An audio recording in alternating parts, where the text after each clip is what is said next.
ટીવી9 હું છું હાર્દિક મોદી 10 સુધીમાં આપનું સ્વાગત છે। શરૂઆત રાજકોટથી કરીએ, જ્યાં સબ રજિસ્ટ્રાર કચેરીમાં આવકવેરાનું સર્ચ ઓપરેશન। સબ રજિસ્ટ્રાર કચેરીમાં ઝોન 5 માં તપાસ હાથ ધરવામાં આવી છે।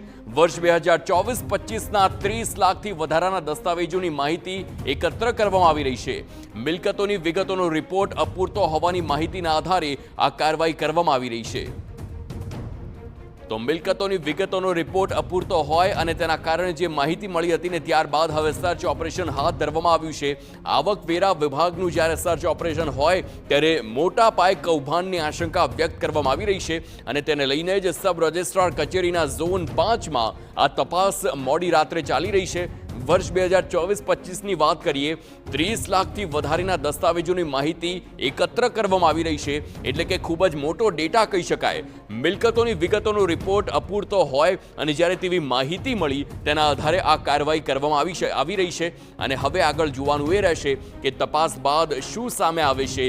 શક્યતા છે કે કોઈ મોટું કૌભાંડ પણ બહાર આવી શકે છે, પરંતુ હાલ જે પ્રાથમિક માહિતી છે, સબ રજિસ્ટ્રાર કચેરીના ઝોન 5માં આવકવેરા વિભાગ એટલે કે ઇન્કમટેક્સ વિભાગનું સર્ચ ઓપરેશન છે।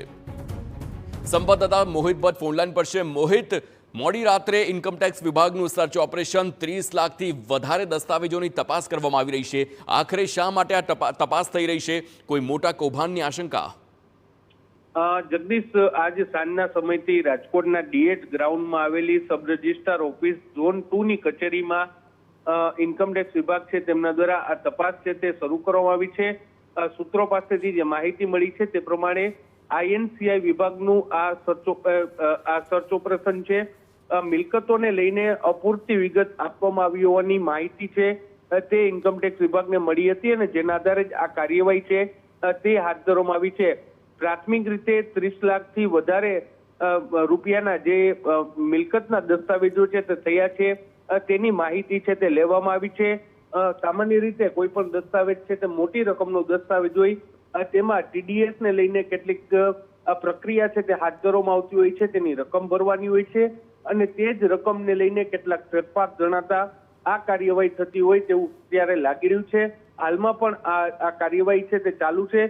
કાર્યવાહીના અંતે કે આ પ્રકારનો ગોલમાલ છે કે પછી આ રૂટીન ચેકઅપ છે તે અંગેની માહિતી છે તે સામે આવશે। જી બિલકુલ, આભાર મોહિત સમગ્ર માહિતી બદલ। તો હાલ જોવાનું એ રહેશે કે તપાસ બાદ શું સામે આવે છે, પરંતુ 30 લાખથી વધુ દસ્તાવેજોની હાલ તપાસ થઈ રહી છે।